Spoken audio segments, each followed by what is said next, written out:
9, 10. Ready or not, here I come.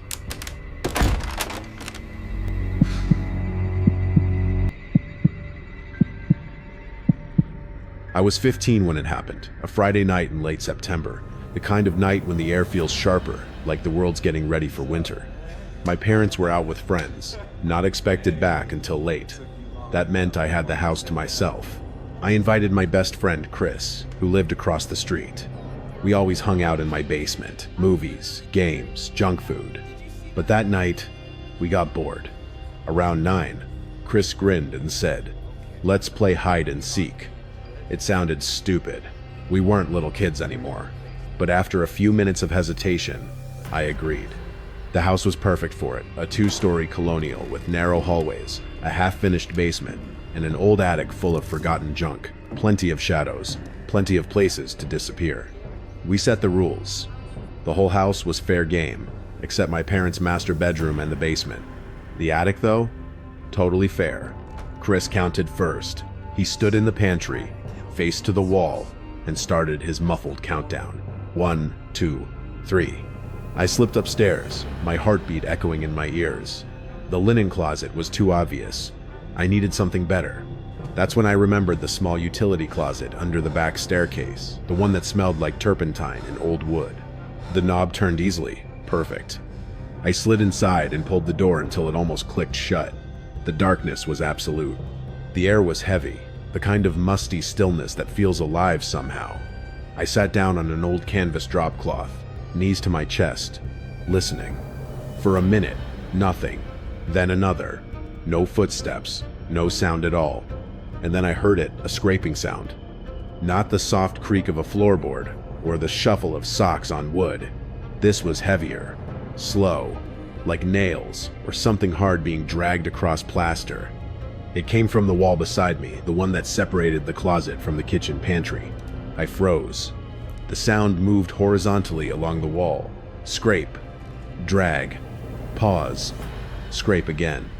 At first, I thought it was Chris trying to mess with me. That was his kind of thing. Scare tactics, cheap tricks. I held my breath, waiting for him to laugh or whisper something through the wall. But he didn't. The sound went silent again. For a few seconds, I almost convinced myself I'd imagined it. Then I heard faint footsteps, real ones this time, coming down the main hall toward me. The doorknob rattled once. Then again, Chris's whisper came through the crack. "Found you, jerk." I sighed in relief and pushed the door open. "You cheated," I said. "You were making scraping noises." His face, lit by the hallway nightlight, was blank, pale. "What scraping noises? Don't mess with me, dude." It was right here, in the wall. "I just came down from upstairs," he said, genuinely confused. "I swear." I stared at him. His tone was too steady, too honest to be a lie. The air between us grew heavy. The game suddenly didn't feel like a game anymore. We both stood there for a long second, neither of us speaking, listening to the hum of the refrigerator and the quiet groan of the house settling. "Okay," I finally said. "My turn to count." He nodded quickly, like he was glad to end the silence. I counted slowly, giving him time to hide 150 seconds of pretending I wasn't still thinking about that sound in the wall.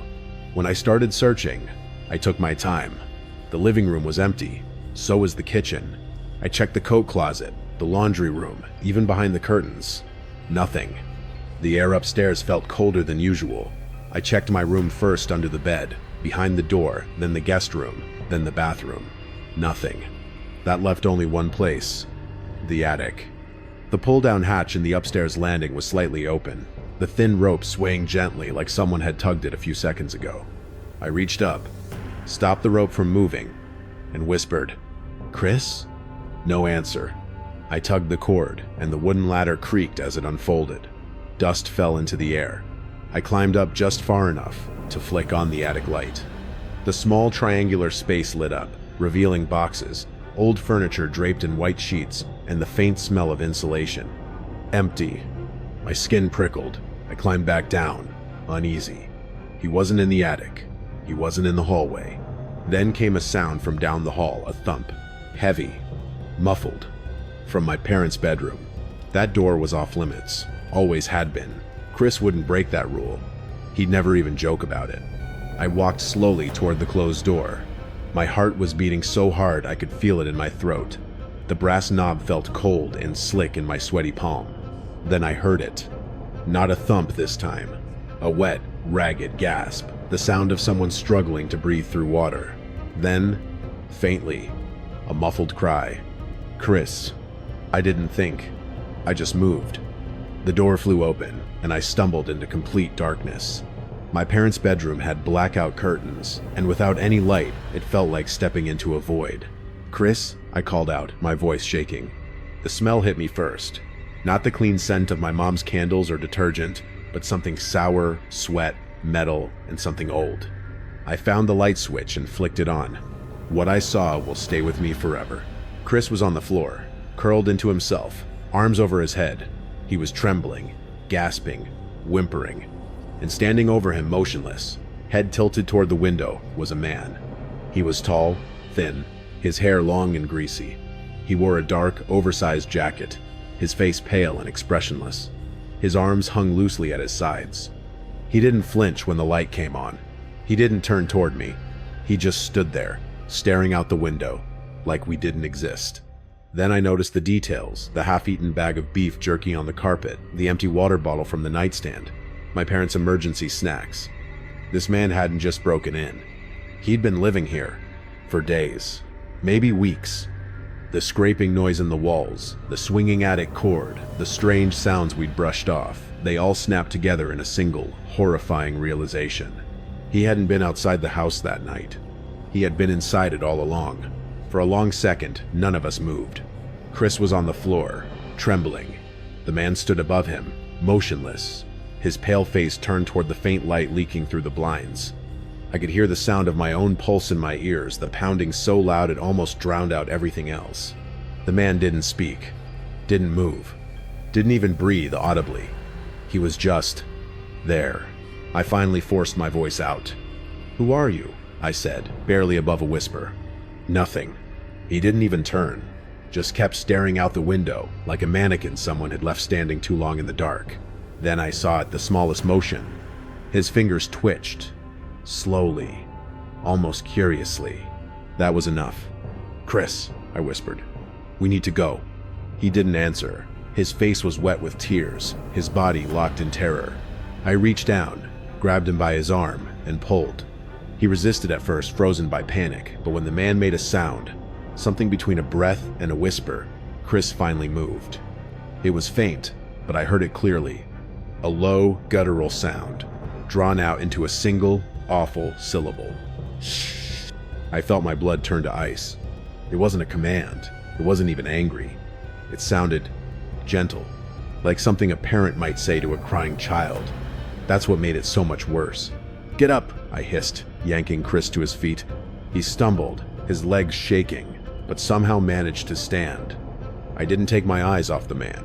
He still hadn't moved, just stood there, his body rigid, his head tilted slightly now, like he was listening. I took a step back, dragging Chris with me.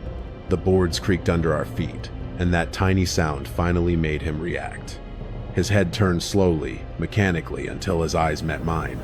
They were wide, almost bulging, but there was nothing behind them. No recognition, no anger, no fear, just emptiness. He looked straight at me for 3 seconds, 4, then his lips moved, just barely. No sound came out. That was enough. I grabbed Chris's wrist, spun him around, and shoved him toward the door. "Run," I whispered. We didn't look back.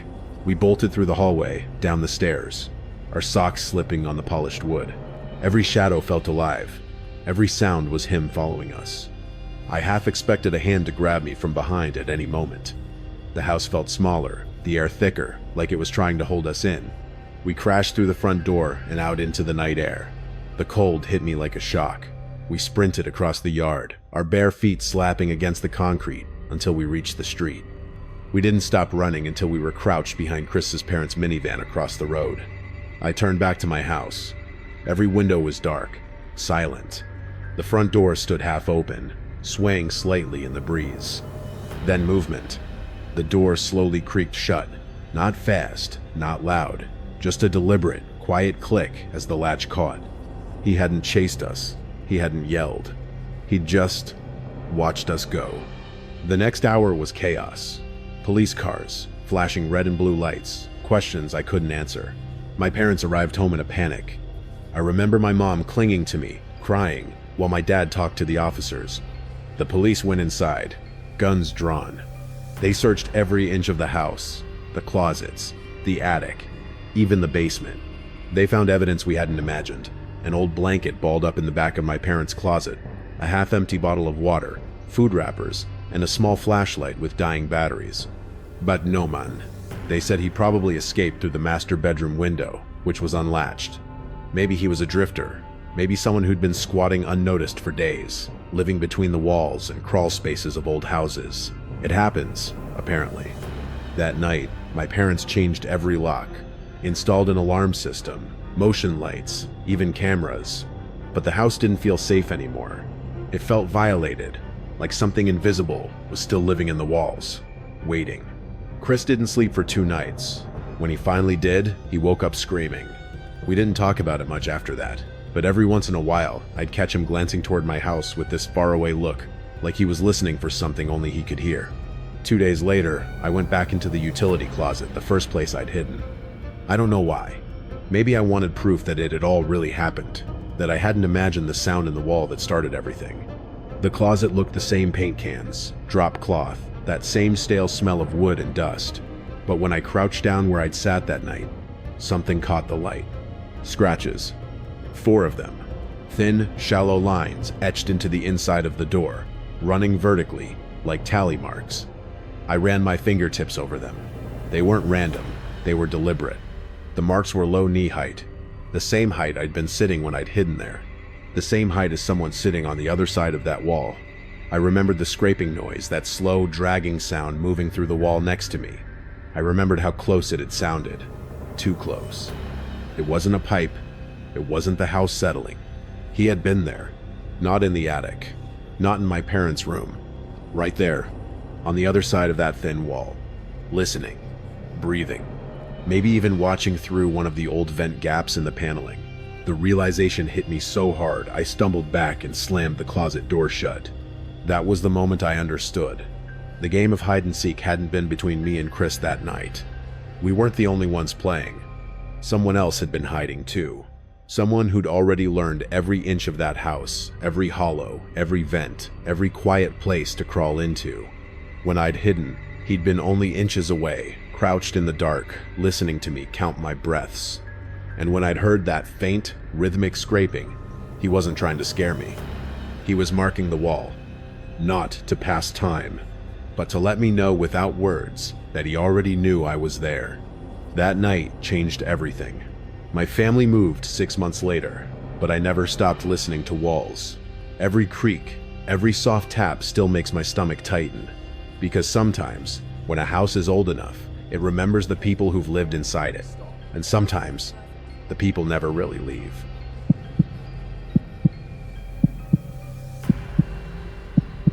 I was 22 when it happened. Not a kid, not a thrill-seeking teenager, an adult who should have known better. But boredom and isolation do strange things to you. It was winter break during my senior year of college. My friend Ben had just inherited his grandfather's old hunting lodge deep in the mountains of upstate New York. It sat 30 miles from the nearest town, buried beneath endless snow, reachable only by a single winding road. He wanted to christen it, with a week-long trip, cheap beer, card games, and 0 responsibilities. It was me, Ben, Lila, and Mark. 4 friends. 4 idiots, really.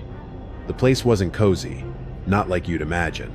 It was massive tall timber beams, heavy oak doors, and walls lined with mounted deer heads, whose glass eyes seemed to follow you wherever you went.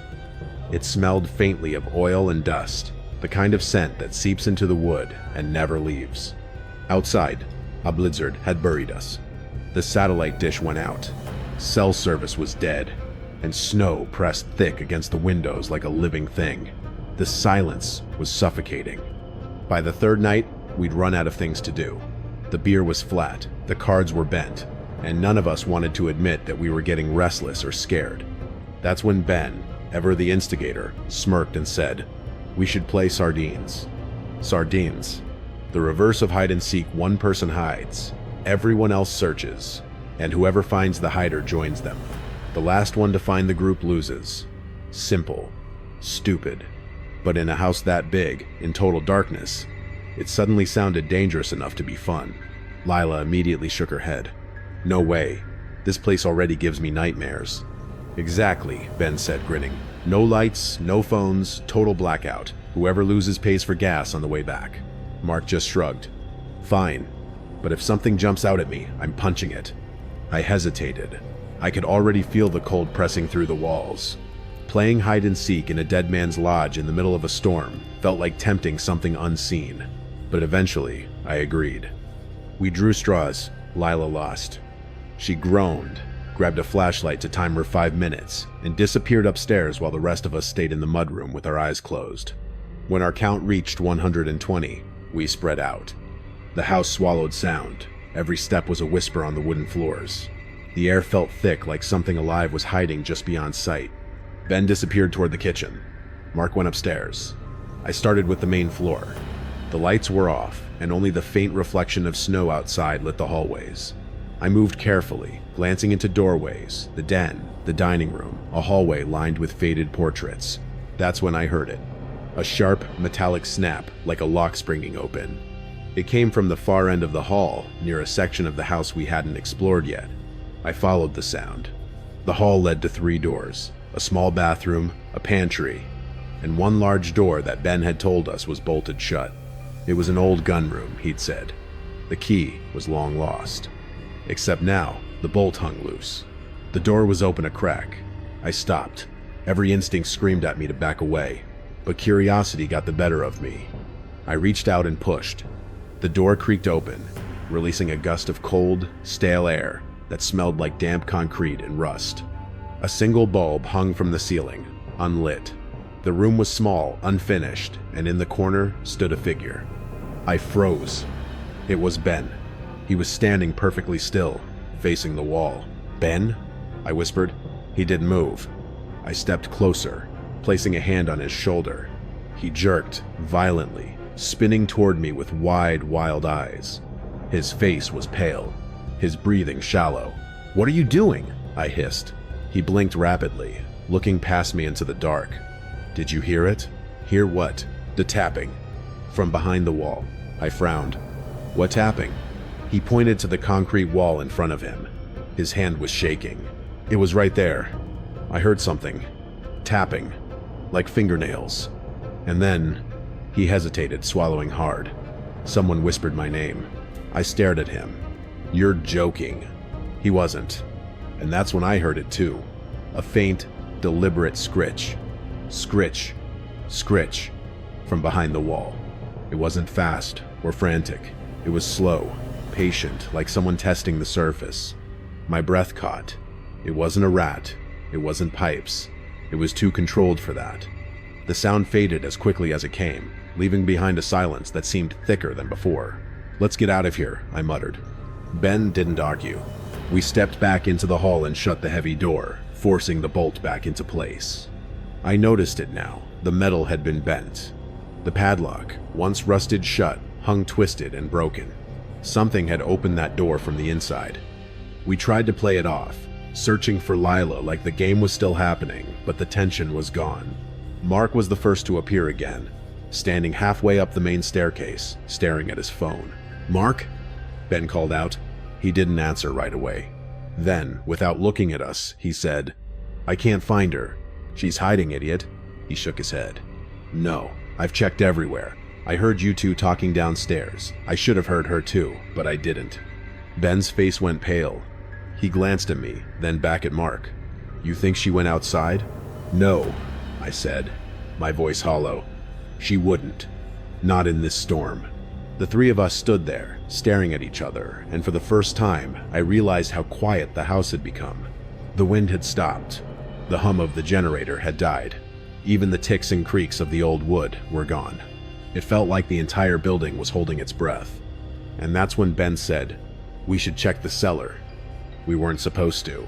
The cellar had been off limits, too old, too unstable. But the fear of not knowing was worse. Ben pried open the trapdoor in the main hall. The hinges screamed in protest. A gust of air hit us cold, wet, metallic.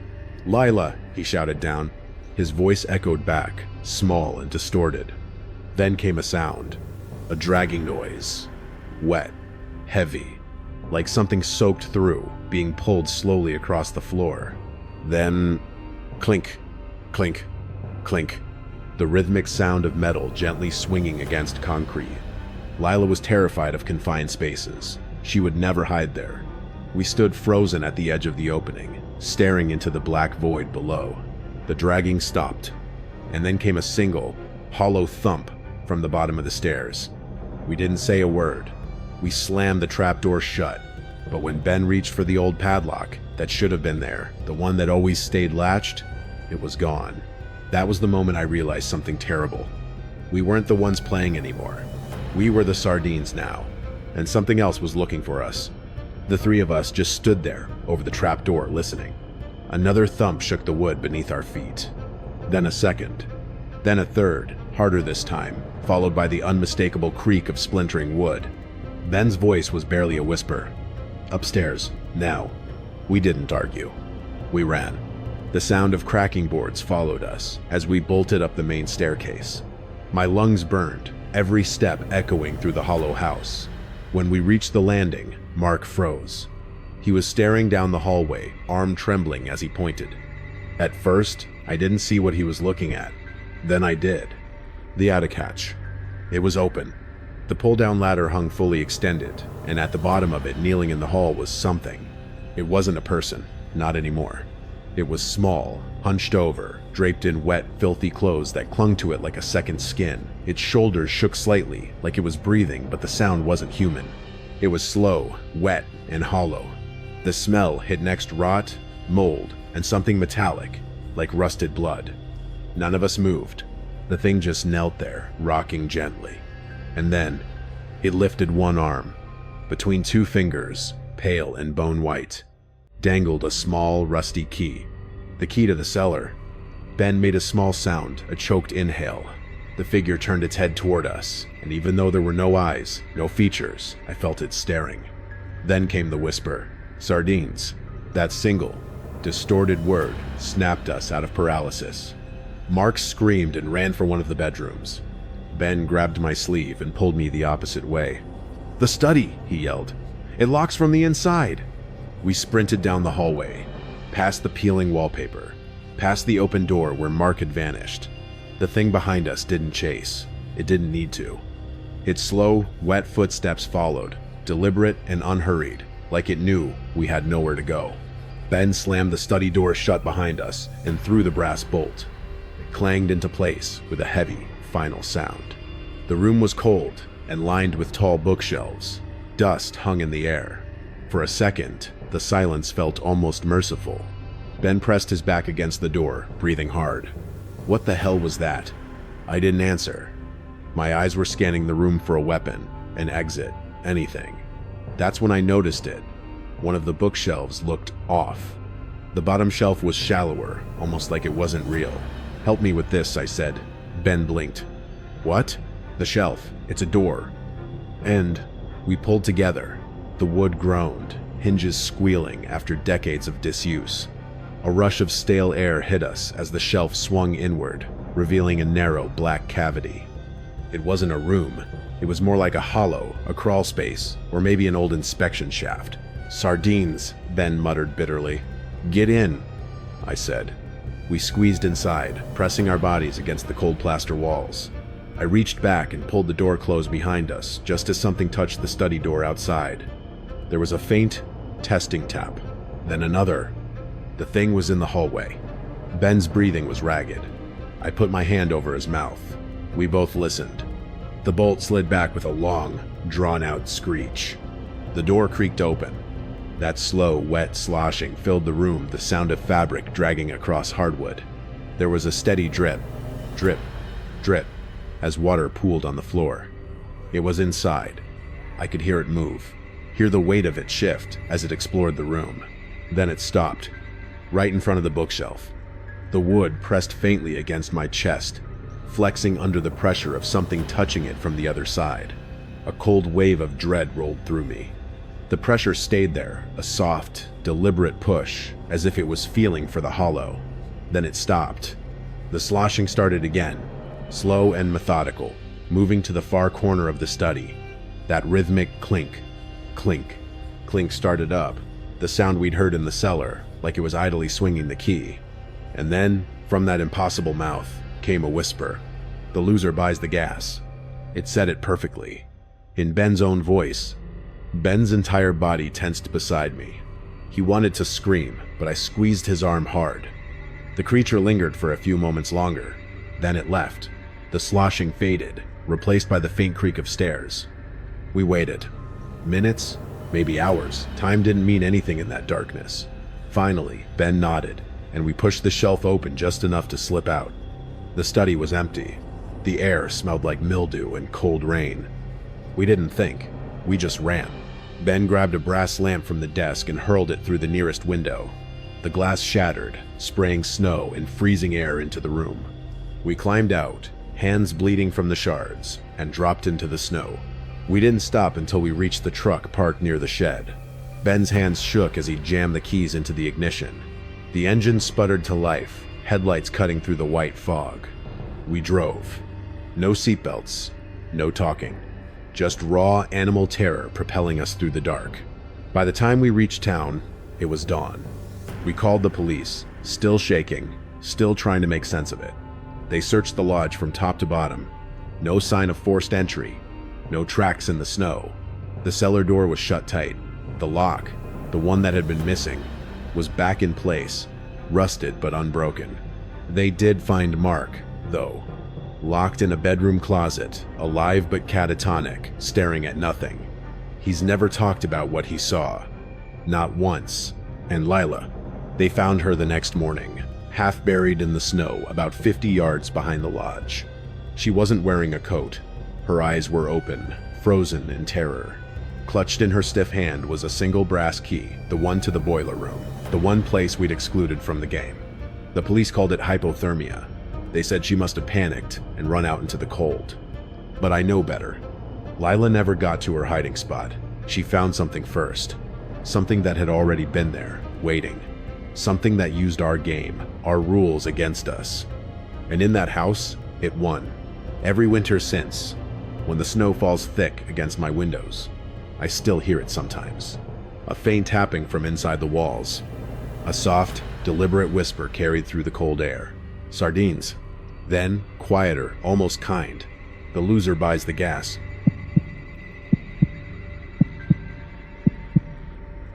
This final story happened a year ago, when I was 26. I was living with my girlfriend, Clara, in a rented, pre-war apartment building in a major city. The building was a beautiful, but decaying structure with high ceilings, creaking wood, and a bizarre series of non-functional service tunnels and sub-basement levels that were supposed to be off-limits. Clara was my overreactor, nervous, intuitive, and always sensing the bad energy in a room. I was still the calm thinker, usually able to rationalize away the unsettling things that came with living in an old urban building. It was a Saturday night, and we were bored. We had been arguing earlier, a petty, stress-fueled fight about the rent, and the air was thick with unresolved tension. We decided to do something completely ridiculous to break the mood. We decided to play hide-and-seek, just the two of us. The apartment was large, a 4-bedroom unit, but the true playing field was the building itself. The old apartment building had multiple floors, a warren of identical hallways, a laundry room, an incinerator shaft, and a labyrinthine maintenance basement. It felt wrong, but the risk was exhilarating. Clara, trying to lighten the mood, made a dark joke. "If I can't find you in an hour, I'm calling the cops. I'm not losing you to the building ghosts." I laughed, a bit too loud. "Deal. I'll count. You hide. And no, going down to the furnace room, that place is pure tetanus." I closed my eyes in the dining room and started a slow count to 100. I was giving her plenty of time. My mind was already racing, plotting my hiding spot.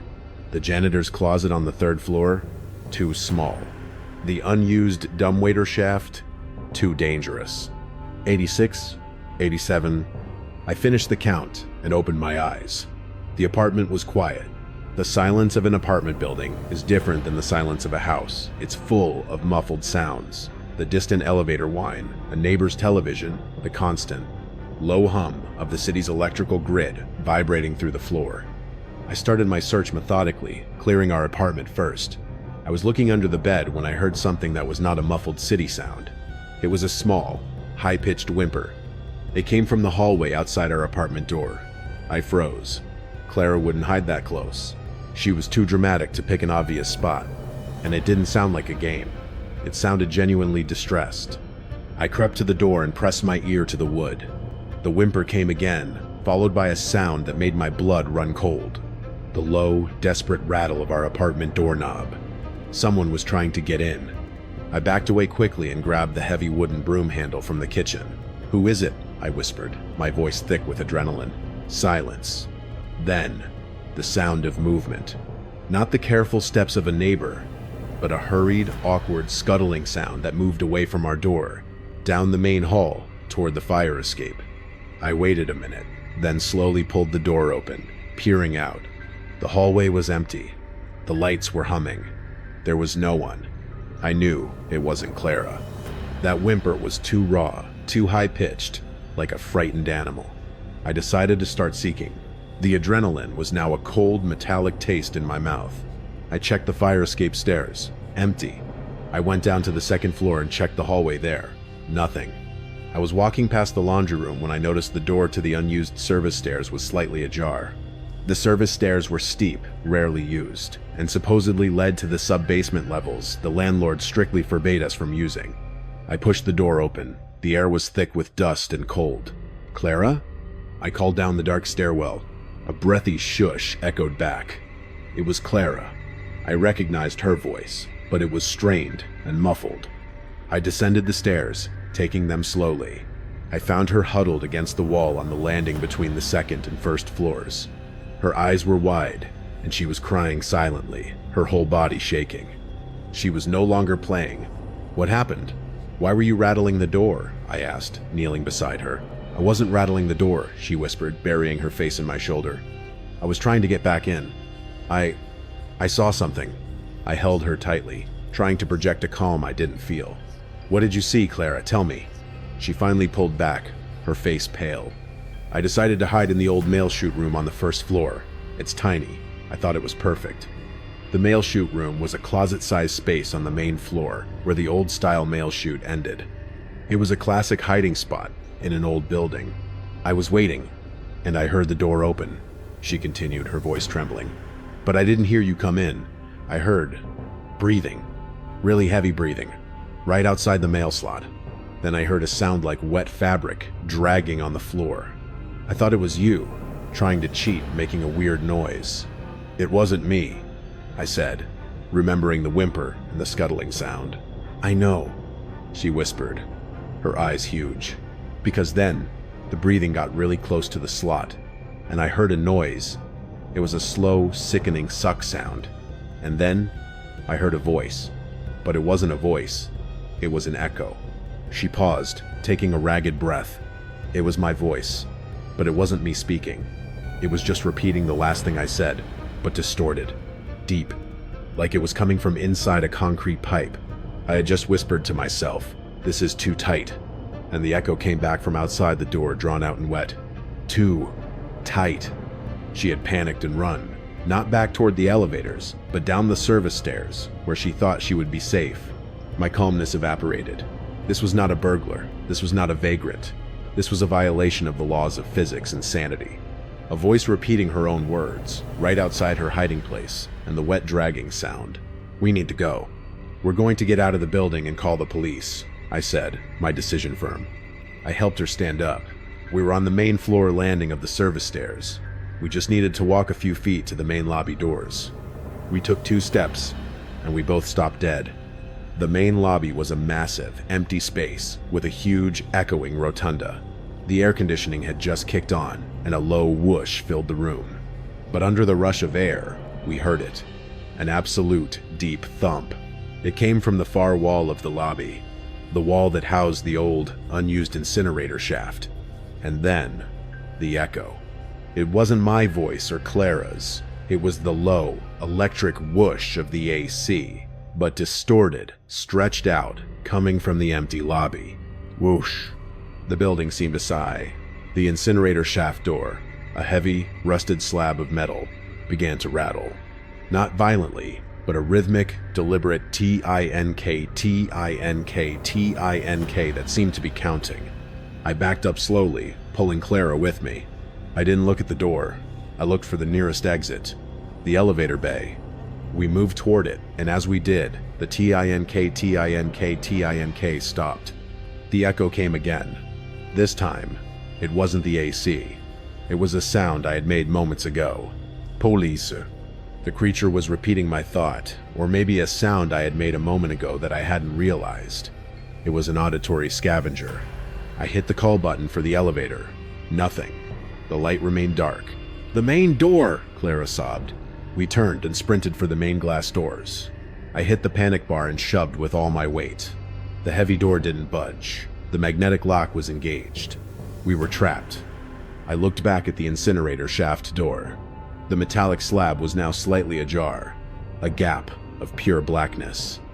A thin trail of water, or something that looked like water, was seeping from the gap and spreading slowly across the immaculate marble floor of the lobby. I turned my back to the creature and started furiously jiggling the panic bar on the main door, ignoring Clara's terrified gasps. I was operating purely on adrenaline and the primal urge to survive. Finally, with a loud K-shunk, the magnetic lock disengaged. I wrenched the door open and shoved Clara out onto the busy sidewalk. I followed, slamming the heavy glass door shut behind me, the sound of the glass shaking in its frame. We ran down the street, not stopping until the flashing lights of a patrol car, responding to a separate incident, caught our attention. We flagged them down, breathless, hysterical, and incoherent. The police reluctantly checked the building. They found the open incinerator door and the small puddle of water. They found the open service stairwell, but they found no one. They concluded that someone had been trying to scare us, a practical joke from another tenant. They noted the main door lock had a history of sticking. We moved out of the apartment the next day. We told the landlord it was a sudden family emergency. We never told anyone the full truth, not even our new neighbors. But the psychological fear never left. It wasn't the sight of a man that broke me. It was the sound of the echo. The realization that this thing was so deeply embedded in the structure of the building, the walls, the ventilation, the pipes, the wiring that it could harvest and replay our deepest fears and even our most private words. I realized what it was doing. It wasn't just a hider playing sardines, it was a hunter playing echo, locating hide and seek. It wasn't using its eyes, it was using sound, just like a creature in absolute darkness would. The scraping, the tapping, the dragging, those were all noises it made to locate us, to find the edges of our hiding spots, and to echo our terror back at us. The last time I saw the apartment building was in the rearview mirror of the taxi, and even then, blocks away, my blood ran cold with one final, haunting thought that was not mine. I thought about the sound the creature made when it rattled our apartment doorknob, the pathetic, high-pitched whimper. It wasn't a predator trying to get in. It was an echo of a previous victim, or perhaps an echo of Clara's fear, projected from outside the door. And as the taxi pulled away, I heard one last echo, a sound that only exists in the silence of my memory, the simple, final word of the creature, a quiet, distorted, scuttling sound that seemed to say, "Found."